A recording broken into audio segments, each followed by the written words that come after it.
I have spent most of my life watching people confuse a familiar system with a permanent one. That mistake costs a lot of money. When a system works for a long time, people stop seeing its assumptions. They stop asking what had to be true for that system to function in the first place. They stop asking who it was built for. They stop asking what happens when the dominant participant changes. Then one day their edge begins to erode, not all at once. Not dramatically, just enough to make them uncomfortable.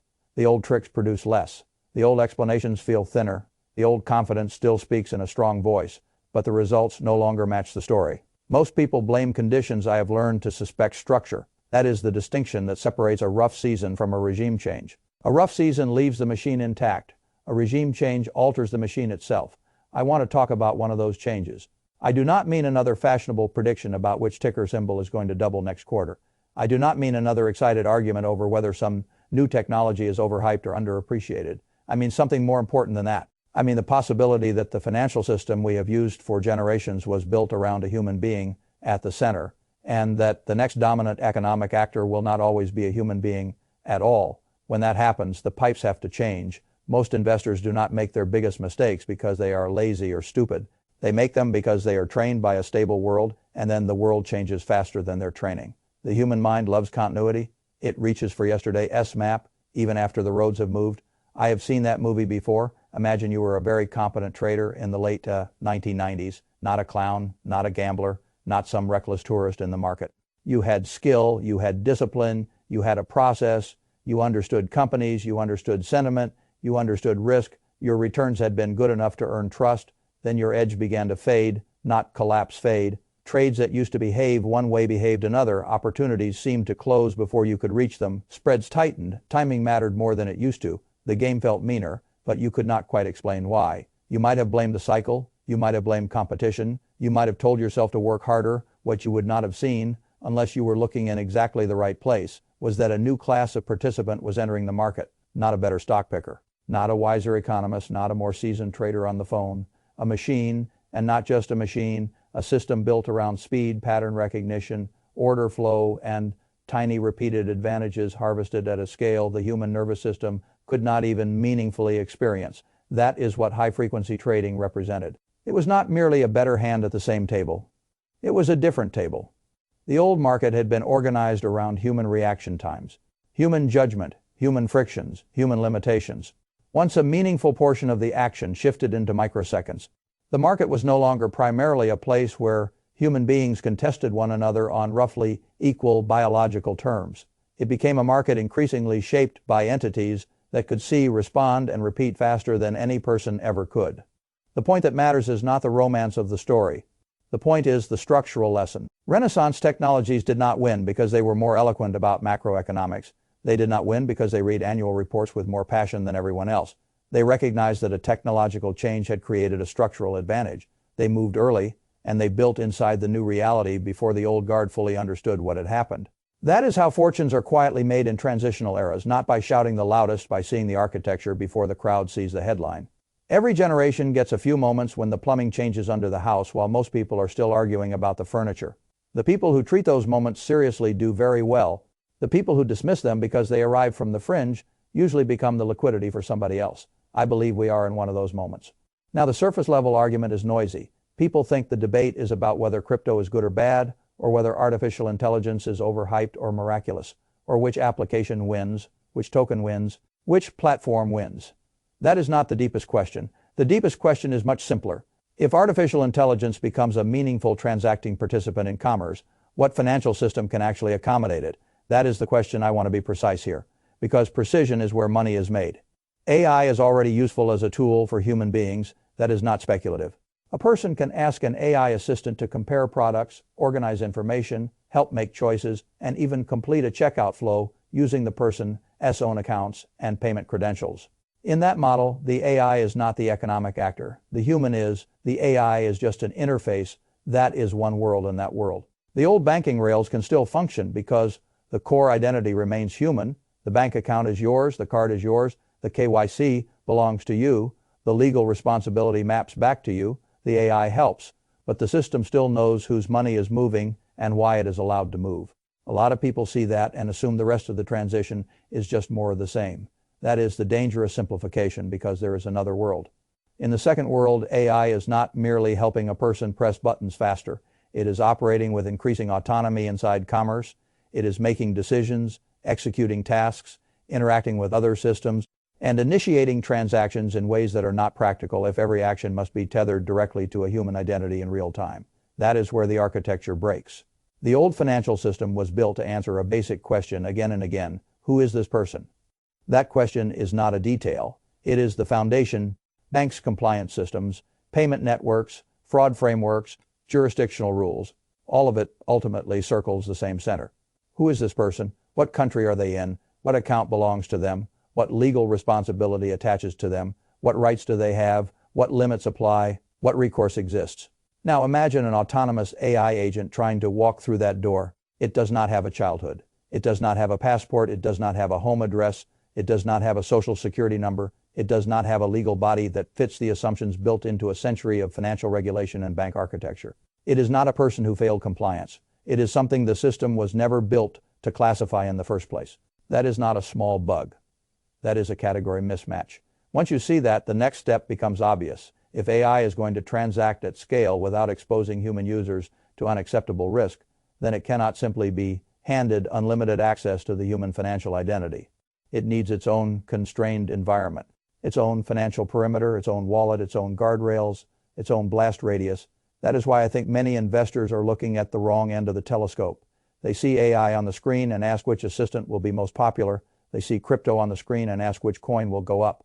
Meanwhile, the real money may be made by understanding the infrastructure layer that becomes necessary when non-human actors need to move economic value. That is a very different mindset. Whenever the crowd is hypnotized by the shiny object, I ask what every participant will need no matter who wins. During a gold rush, I like the people selling the tools. During a computing boom, I care about the infrastructure. During an insurance cycle, I care about the discipline of underwriting. During a railroad frenzy, the hard question is not who tells the best story, but who controls the bottlenecks, the economics, and the durable necessity. This moment deserves the same discipline. I do not care nearly as much about the loud predictions as I care about the economic requirement. If millions and later billions of machine-initiated transactions begin to flow through commerce, what do those transactions require? They require identity structures different from human identity. They require wallet architecture. They require settlement rails. They require fraud containment. They require compliance models capable of distinguishing between a human-assisted action and a machine-native action. They require a way to let the machine do useful work without handing it the keys to a human life. That is the core. A lot of investors still underestimate how big the volume shift could become because they are picturing AI as a feature inside a familiar app. They are not picturing AI as a participant generating transactions at machine scale. But scale changes everything. When humans traded against humans, certain frictions were natural. When algorithms began harvesting mispricings at superhuman speed, the market changed. When humans browse and buy things one action at a time, one set of rails is sufficient. When AI agents begin interacting with commerce, marketplaces, information, and services in automated loops, the volume and the risk profile change together. That is already visible around the edges. Prediction markets offer a useful early example. Many ordinary participants think they are dealing with a crowd much like themselves. They imagine a marketplace of opinions, but automation does not care about the romance of the marketplace. It cares about repeatable edges. If a system allows mathematical mispricing, a machine will seek it. If the settlement layer is crypto-native, a machine can participate through that route much more naturally than through the human banking system. And if a sufficient number of participants remain slow, emotional, and structurally unaware, then the extraction of value becomes systematic. That is what happened in older market transitions. It is what happens whenever the dominant participant changes before the average participant updates their mental model. I have no interest in glamorizing the machine. I am interested in respecting what it does to economics. There is also a point about security that many people still do not fully appreciate. If you let an AI operate directly on top of your human identity, you are increasing the attack surface in ways that are very difficult to understand in advance. The risk is not merely that the AI makes a mistake. The risk is that the AI becomes a pathway through which hidden instructions, manipulated inputs, fraudulent requests, or misunderstood context can trigger real financial actions tied to your life. That is a very different risk from a normal software error. When people talk casually about letting an AI handle purchases, account access, or financial decisions using a human identity, they are often imagining a competent but obedient digital assistant. The more realistic frame is more uncomfortable. You are building a system in which machine interpretation sits between you and your money. And machine interpretation can be manipulated. That is why the architecture matters so much. If the AI has its own constrained wallet, a defined budget, a separate operating perimeter, and limited permissions, then failure becomes containable. The machine can do useful work, but it cannot torch the family balance sheet. It can transact, but only inside the sandbox. It can interact with the world, but not by impersonating your entire financial existence. That is a far more scalable design. It also points towards something bigger than a product trend. It suggests the emergence of a parallel financial layer built specifically for entities that traditional banking architecture does not know how to absorb cleanly. This is where many old debates become obsolete. People still talk about crypto as if the whole subject begins and ends with speculation. They think in the language of price mania because that is the easiest thing to notice. But speculation is not the deepest use case. The deeper use case is infrastructure. If you strip away the tribalism, the slogans, and the emotions, what matters is functionality. Can the system provide programmable wallets, constrained access, machine-compatible settlement, persistent operation, and global interoperability for entities that do not fit the human-centered design of legacy banking? If the answer is yes, then the speculative noise around the technology may be distracting people from the real economic role it is growing into. I have always tried to separate the utility of a system from the excesses of the crowd surrounding it. Railroads were useful. Railroad speculation was often insane. The internet was useful. Internet speculation was often insane. Housing fulfills a human need. Housing finance can still become absurd. Utility and mania can coexist. In fact, they often do. That is why I do not find it helpful to ask whether a whole category is good or bad. I ask what problem it solves, who needs that solution, whether the need is growing, and whether the economics of serving that need are durable. Here, the need appears to be growing from several directions at once. One direction is consumer commerce. If companies want AI assistants to transact on behalf of customers, they need infrastructure that distinguishes between human-connected transactions and more autonomous activity. Another direction is machine-native commerce. If agents are going to coordinate tasks, procure services, move funds, settle actions, or interact with one another, they need a transacting framework that does not depend on pretending they are human beings. Those are not fringe questions anymore. When major payment platforms start building for both worlds simultaneously, that tells me the shift is no longer theoretical. It tells me serious institutions have concluded that commerce is going to become increasingly agentic and that the infrastructure opportunity sits below the headlines. One layer supports human-connected AI. Another layer prepares for more autonomous machine activity. The distinction matters because the economics and the risks are not the same. I always get nervous when investors mash unlike things into a single bucket. It leads to sloppy thinking, and sloppy thinking in periods of structural transition is expensive. The first bucket is familiar. AI helps the human. The old pipes are stretched but usable. The second bucket is different. AI becomes the acting node inside the transaction flow. At that point, the system wants a new kind of pipe. That second bucket is where I think the great misunderstanding lies. People assume the incumbent system will absorb the change gracefully because the incumbents are large. Size is not the same as flexibility. Legacy banks were built around a human identity framework. That is not an incidental design choice. It is a core organizing principle. You can patch around the edges for a while, but if the dominant participant begins to violate the original assumption, the burden of adaptation becomes heavier than people expect. The new system will not necessarily be built by the institutions that dominated the old one. History rarely works that way. Blockbuster did not invent Netflix. The old telephone network did not invent the smartphone ecosystem. The old newspaper model did not invent digital distribution. Incumbents have advantages, but they also carry assumptions, culture, infrastructure, and incentives tied to the old architecture. That is why the early edge often belongs to people who are not trying to preserve the old map. I do not say that to dramatize the opportunity. I say it because investors often wait for permission. They wait until the transition is obvious, regulated, explained, benchmarked, and blessed. By then the asymmetry is usually gone. The market has a brutal way of paying the first people who understand something and then squeezing the reward as the understanding spreads. That was true in high-frequency trading. It was true in the internet build-out. It was true in payment digitization. It will likely be true here. The attractive thing about understanding the architecture early is that you do not need to predict every winner. You do not need to outcode the quants. You do not need to become a full-time trader of machine-driven mispricings. In fact, trying to play that game directly is usually how amateurs donate their money to professionals. A better approach is to stand back and ask where the value must accumulate if the transition continues. Capital follows activity. Activity follows the dominant participant. When a new participant with immense transaction volume enters the system reorganizes around that participant's needs. Liquidity migrates, interfaces change. Security priorities shift, compliance spending rises. Infrastructure providers gain relevance. Business models that are friction-heavy and human-dependent begin to look vulnerable. Business models that become machine-discoverable, machine-transactable, and machine-compatible start to gain strategic value. That is the real map. If autonomous agents become large-scale economic actors, then wallet infrastructure matters, custody matters, settlement rails matter, identity verification designed for hybrid human and machine environments matters, fraud detection designed for agentic transactions matters, permissioning matters. Exposure limits matter, commerce platforms that become easy for AI agents to interact with matter. Enterprises that can make their offerings machine-readable and machine-transactable matter. The glamour of the moment may sit somewhere else, the economics may sit here. I have made a lot of money in my life by not being seduced by the glamorous endpoint when the durable money was sitting upstream, when everyone wants to talk about the flashy product. I want to know who owns the quiet toll booth. When everyone wants to talk about the bold prediction, I want to know who provides the necessary service to every outcome. That is how you avoid being the person who understands the story but misses the economics. There is another reason I think this transition deserves respect.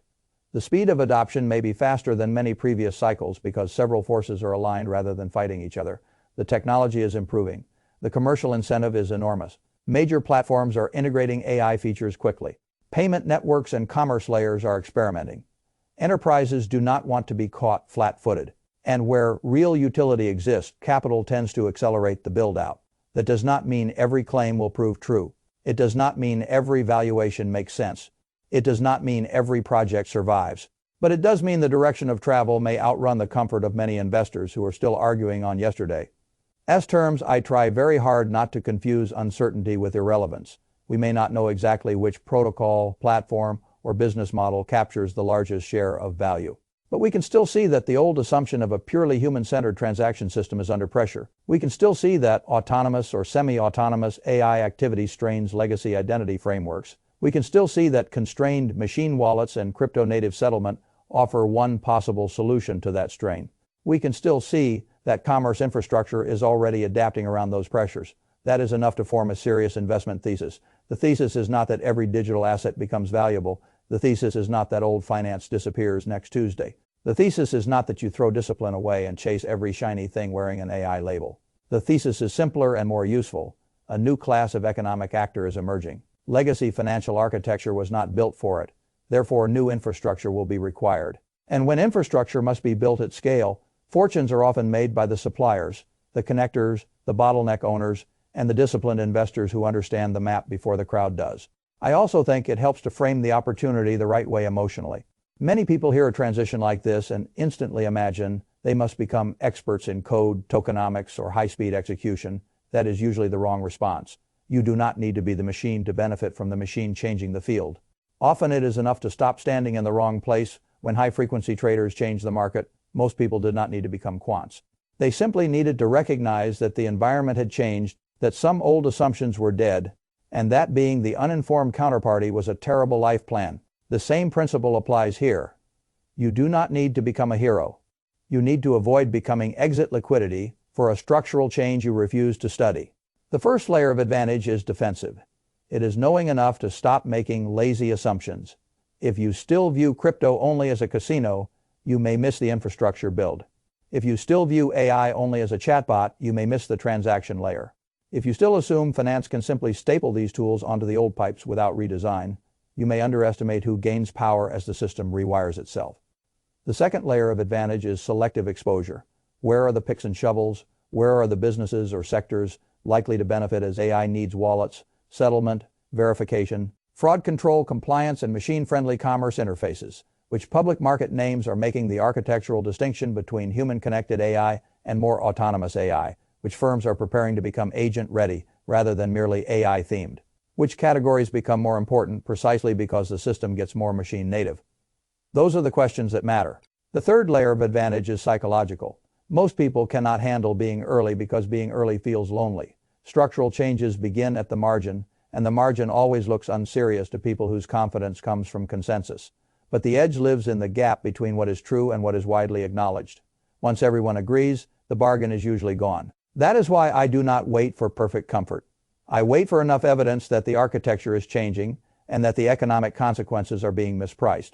This is also why I dislike the habit of treating all technological transitions as simple good news or bad news. A structural shift can create tremendous opportunity and tremendous displacement at the same time. That was true with industrialization. It was true with digitization. It was true with automation in financial markets. It is likely to be true again. Here, some businesses will adapt and become more valuable. Some will fail because their economics depended on humans doing costly tasks that machines will do faster and cheaper.